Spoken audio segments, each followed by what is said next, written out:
Hi, I'm Gretchen, And I'm Becca. and we're two curious ladies on an adventure to learn more about cooking, cannabis. And the fine art of gluttony. Join us every 10 days or so as we get high and make our way through a recipe. Step inside and let the consumption begin.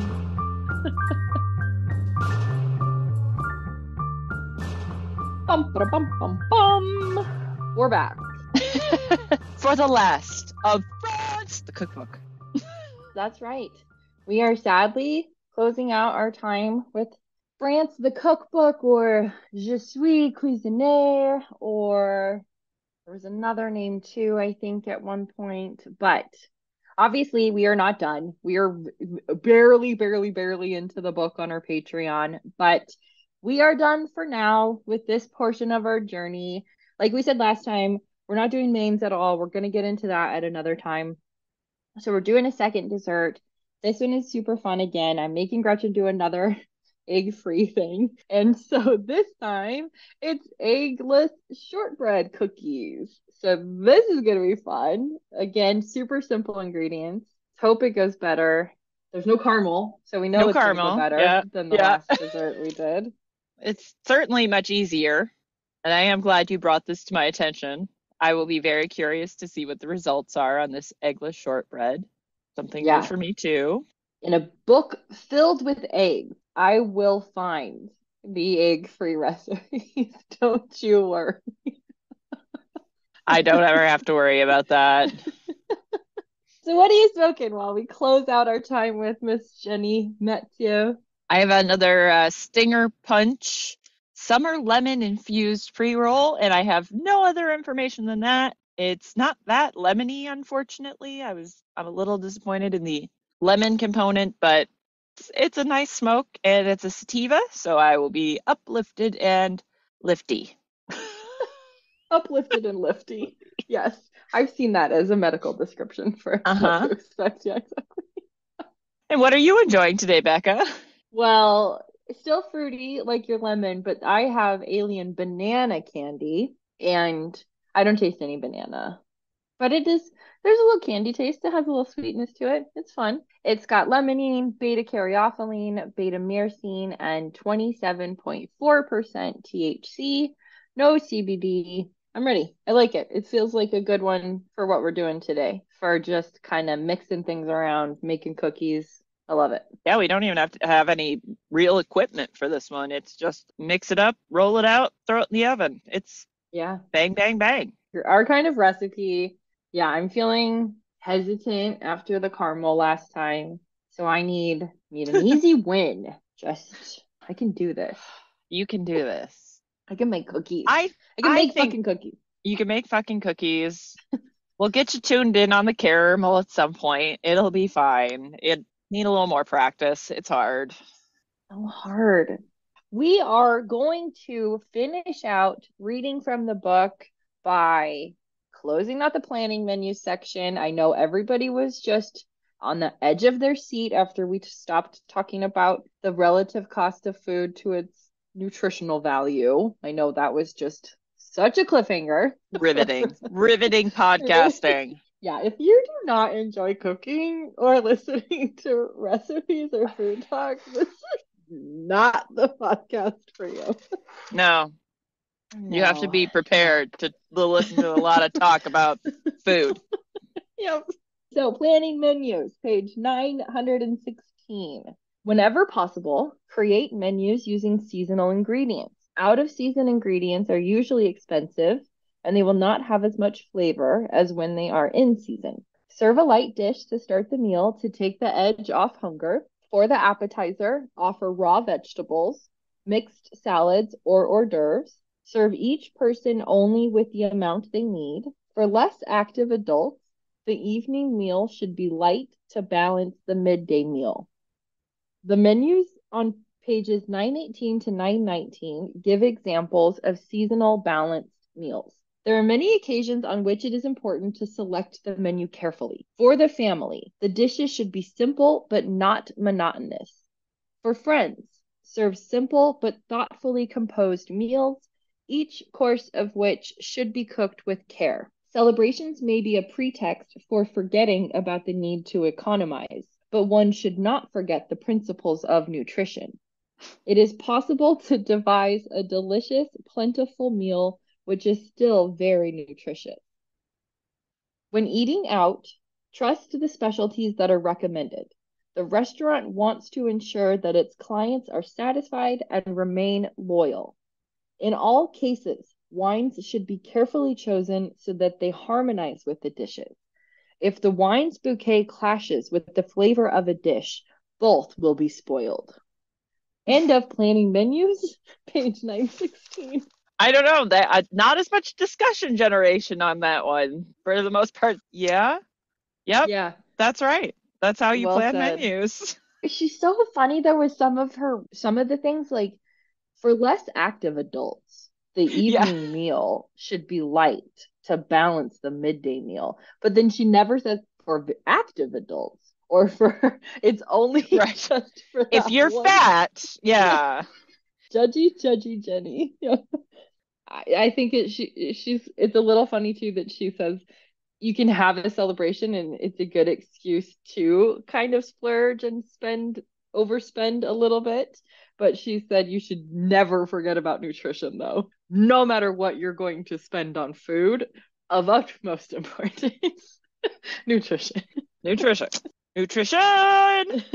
And then very interesting to me to throw in anything about eating out when it's a Yeah. recipe for cooking at like it's a book for cooking at home. So who cares?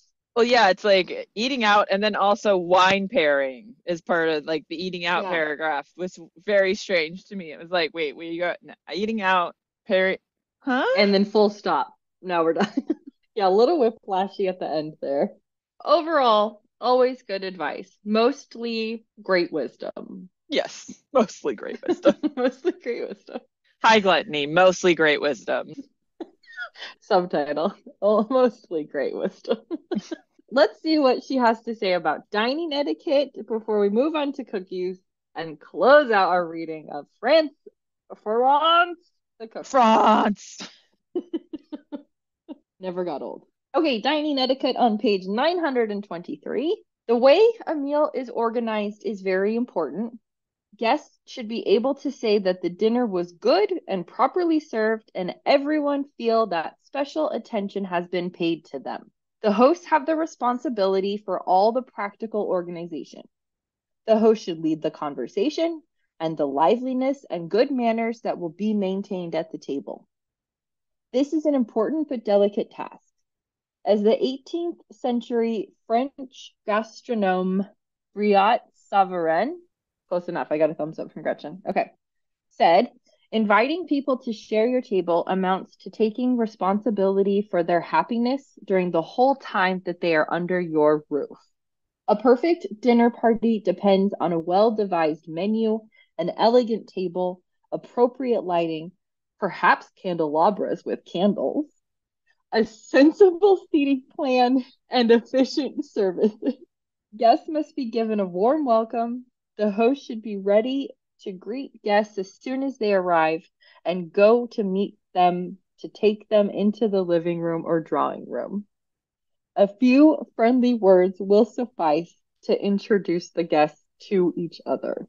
And that is all she says about dining etiquette.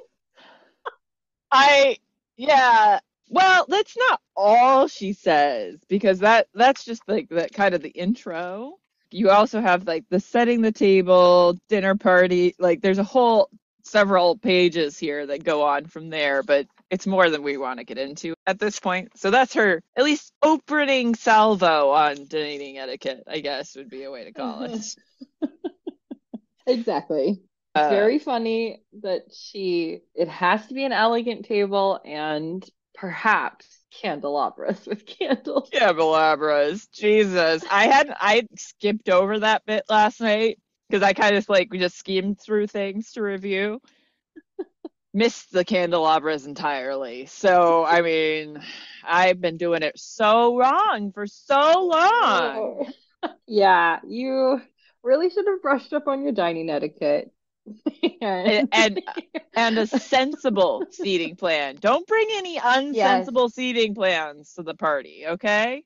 We can't have no, that. no, no, no. Susan can't sit next to Diane. That would be uncomfortable. Right? A few Oh, friendly words will suffice to introduce guests to each other. What? I don't know what yes, that like. right? What? And then you have to also meet them to take them into the living or drawing room when it is time to move into the living or drawing room, as we all do these Yes. Take them into the living or drawing room. days. No one calls it a drawing room anymore. Jeez Louise. No. Like Gretchen said, there's a lot more in that section, including table arrangements, seating arrangements. She gets into flower arrangements, all the good Flower stuff. arrangements. Oh my God. Yeah. Yes. I can't wait to find out what she says about flower arrangements. But We have a long way to go for the Patreon there, because, yeah, that's at the back of the book. 3 years from now is when we'll get to Yeah, the flower arrangements part. I hope. It will always be a mystery. Let's get into cookies, and then we're going to really get into our shortbread. Cookies, page 761. Cookies come in many types, shapes, and sizes. They are made with the same basic ingredients, butter, sugar, and flour, in variable proportions, along with many additional flavorings. The way they are prepared and the cooking method give different results. Cookie dough can be made by hand or with an electric mixer, but in either case, as with pie dough, the dough should be worked lightly and quickly, which results in cookies with a short, melt in the mouth texture. The two main types of cookie dough are thick doughs, which are rolled out with a rolling pin, and soft doughs, which are placed on the baking sheet with a spoon. So we'll be making a thick dough today. Yes, thick dough. We are rolling, rolling, rolling. So we need a rolling pin. We know that, special Now equipment. we know that. Context cues, we'll need a rolling pin. That's all she says about cookies. The two types and just the basic ingredients and the approaches, either electric or hand. Ours is a little bit of a combo of both of those today. Do you want to read the ingredients for our eggless shortbread cookies? Of course I do, Becca. I always I want to read know. the ingredients. I know you get so excited. It's the best. For our eggless shortbread, we have half a cup or 1 stick of butter, plus extra for greasing, but not a lot for greasing, just a little bit. Scant 2/3 of a cup superfine sugar, 1 teaspoon vanilla extract, 3 tablespoons of milk, 1 pinch of baking soda, generous 2 cups of flour, plus extra for dusting. And prep time? Our prep time is 15 minutes and a cook time of 15 to 20 minutes. So we've seen all these ingredients before, Yeah, at least once or twice. at least once or twice. What are we going to do with this? We have preheated our oven to 350 degrees and lightly greased a baking sheet. Controversy around this, we'll talk about it in a minute, but lightly greased a baking sheet with butter. Then we are going to beat the sugar, vanilla, milk, and baking soda together in a bowl. In another bowl, we're going to rub together the butter with the flour until it looks like breadcrumbs, and then combine those two mixtures and knead lightly. Roll the dough out on a lightly floured work surface and cut into even-sized cookies. Don't you dare have uneven cookies. Place on the prepared baking sheet and bake for 15-20 minutes or until golden brown. At least we got a descriptor at the end of this one about what we're looking for color-wise, unlike Right? the pudding. Yeah. No, I was like, wait, where was that in the other recipe? Yeah. Missing. So It's this really, is pretty straightforward. Is that what you were going to say? yeah, but I was also going to say it's hilarious to me. This is still like a serve 6 on the quantity. That's not how you usually put cookie recipes. That's Mm, like, right. Yeah, are these huge cookies? 2 cups of flour for 6 people? it's like, how many cookies are they each going to get? Uh, It's just super weird. We'll have to make sure we note on the website, like, how many cookies we each got so that you kind of get an idea, like, hmm how much dough it really is. How big do you think you'll make yours? Like, what are you going to use to cut them with? I can't quite decide. I hadn't quite decided.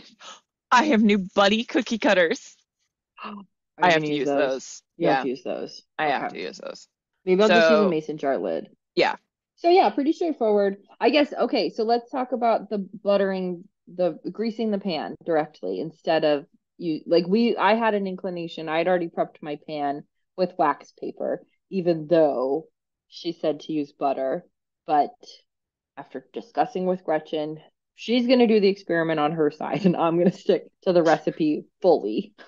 So tell me about this butter piece though, and versus like a wax paper. I mean, it's the same function. You're preventing the dough from sticking to the pan. It's just using a physical barrier versus a different physical barrier. The paper is a slightly healthier way to do it because you are using that strictly physical barrier that is not going to be absorbed by your cookie. Whereas the fat can get absorbed into the cookie and help like make a crust. I'm not sure what my thought is on Hmm. parchment versus butter, but I figured we should probably do both because it's been a while since I've done a true hell or good experiment. Gotta Yeah. get one in there. Yeah, so she'll do half and half on her side. I'll do all grease with butter, and we'll see how it goes. This is another one of the questions we have about these recipes in terms of like we've been kind of saying like update 2023 sometimes, but it's interesting to think, would Jenny have written the same recipe to say grease the pan with butter if she had wax paper as a common tool in her kitchen? That's a really good question. Just one of those curiosities. Like, is this a function of the time, or is this a flavor component, a crust component? Like you were saying, So is it specific for the recipe, or is it because of the circumstances? she's got two recipes on the previous page that do not grease the pan. I think every single one on the page with the eggless shortbread, they all get greased pans. So I was actually looking to see if she did grease, not greased, greased. Yeah, I think it's greased versus. I'm kind of thinking that's probably correct. Is that if she'd had parchment, she would have used parchment. Well, we'll never know. Ever. We'll never know. We've already talked about equipment. What world level is this then? I think this is a one. Yeah. It's not using any crazy equipment. If you don't have a rolling pin, use something else that's long and skinny. Yeah. So Wine bottle. bottles, other types of bottles. I know I'm like a water bottle. I know nothing else besides bottle right now. No other words except besides bottle. No, no other cylindrical items other than bottles. That's the only one. Your your vape pen might be too small, but you could try it. Yeah, exactly. When we get in the kitchen, then we are going to start with beating our sugar, vanilla, milk, and baking soda. Yes, Are we let's ready do to do this. this? I think so. We have 36 Okay. minutes left. Okay, we can do this. We can do Go. this. We got it. Go. Here we are in the kitchen. We are getting ready to beat some shit up. Uh, and then massage the other stuff. I'm not sure. Yeah. Seems really weird. I've got 2/3 of a cup of sugar, 3 tablespoons of milk, 1 teaspoon of vanilla, and a pinch of baking soda all in a bowl. So we're gonna beat that up with a little whiskey action, I guess. Let's do it. Here we go. That's done. Yeah, as I said, we are debating the virtue of using a mixer to mix it or just beating it by hand. I don't think we're going to get any different result with a mixer than we did by beating it by hand. So We're not cleaning a mixer then, even no, if it's a hand mixer. No, thank you. nope, it's Okay, so done. on to the next then is the flour and the butter that we want to massage into breadcrumbs. Yep, 1 whole stick of butter, yes, please. Oh my gosh, it's so soft I can barely pick it up. I know, right? Actually, mine's not too bad since it's like quite cold here and I don't have the heat turned up that high. Was there salt in this one either? No, Ginette. maybe because there's a whole stick of butter. Oh, probably, and the butter was salted.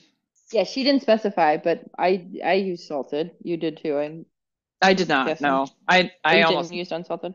I oh or wait, you used unsalted. No, I used salted. You did use salted. Okay. Yes, I did. yes. I have using unsalted. I see. That was confusing. Yes. I'll Well, have to I'm put kind salt of in mine. okay. I should too, I guess. I'm kind of breadcrumby. I'm getting there. I'm almost there. I feel like there's some finer stuff at the bottom and some larger chunks in the middle here that I need to work a little bit more. But I'm Or almost done.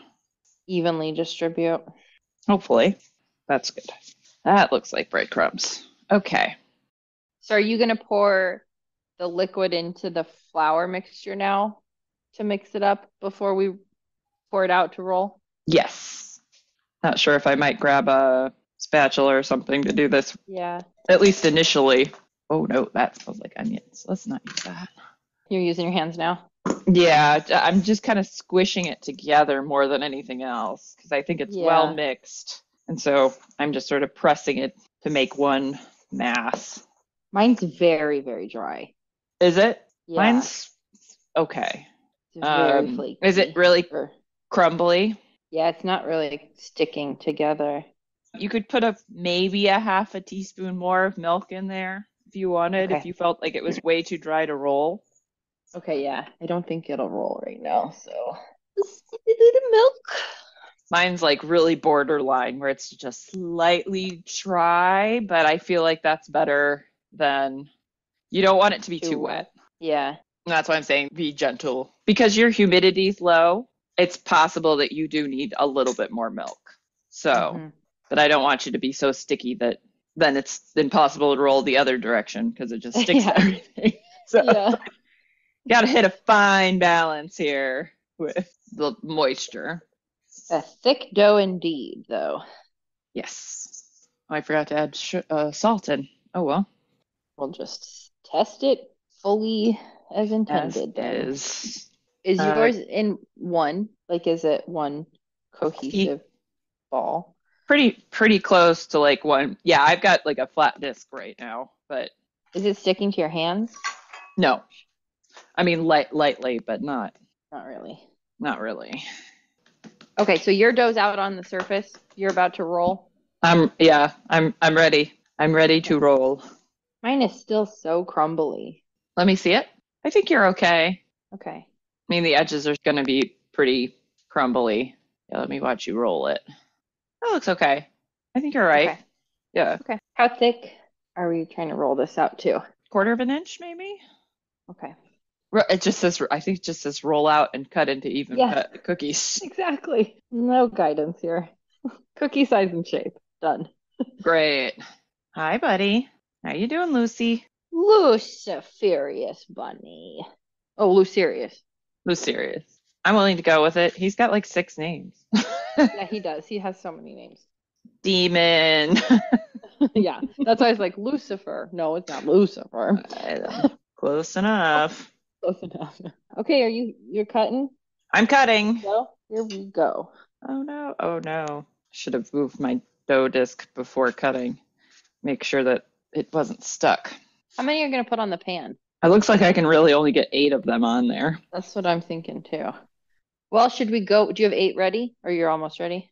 Do We it. start with 15? 15 minutes? Yeah. Okay. See you in the future. See you in the future. The cookie future. Here we are. Slightly in the future. Yeah, 15 minutes. And it was just 15 minutes for both of us. We didn't go up to Yeah. that 20 mark. Oh, they are beautifully, like, just the perfect color brown. I think mine Cooked. could use a little bit more color on the top, but I was telling Gretchen the bottom is pretty dark, so I didn't want to like burn the bottom trying to get Yeah. color on the top. Mine is also fairly dark underneath. Oh, look at this. Okay, so here we go. Okay, so let's Here's a talk little differences. differences between the two bunnies here. We have a dark bunny, and that's the one that was cooked in the butter.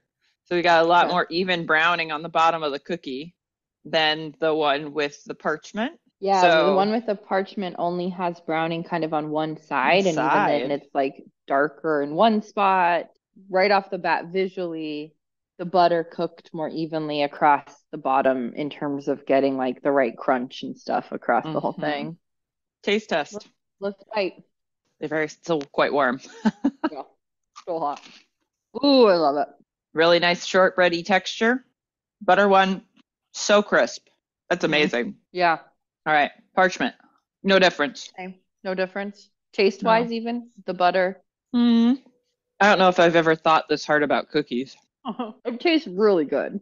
Key importance. The texture, that texture varies too, where that color variation is. So that this one has a more consistent bite to it. So the wax paper, the you don't have that same fun crunch with every bite necessarily. Right. I kind of think this is one of my favorite cookies. It's delicious. Do you miss the salt? Because we didn't end up salting. I'll have to throw some salt on top of a couple of them and see. Yeah. Yeah. But We both ended up with a few more cookies that we have to make. Are you going to do them on butter? probably. I'm probably going to wax back up with the butter and bake them with butter. Yeah. Okay. Hard to argue with the result. I did end up putting, I'm going to say half a cup of milk in mine. Oh, wow. It was quite a lot. Yeah. That's pretty amazing. Maybe a quarter, not a full half, a quarter. A couple tablespoons, like quite a few tablespoons. I wouldn't have thought your humidity was that far off, but it is rather wet here, so entirely possible. But it's just weird. Sometimes your doughs are dry and sometimes my doughs are dry, and we don't really know the hows and the whys. yeah, no. Sorry, I'm flipping all the cookies over now to get a better idea of like what the cookies look like underneath. Yeah, check them all. So the ones on the paper, the ones on one end are lighter. The one on the other end of it is dark, like the butter cookies. Mm-hmm. But the ones on the butter are more consistently brown, even in the darkest one that was on the parchment. I see. Which is this guy. So you had one on the parchment that was pretty consistently cooked all around on the bottom. But yeah. The butter ones, all of them were. Yeah. Informative.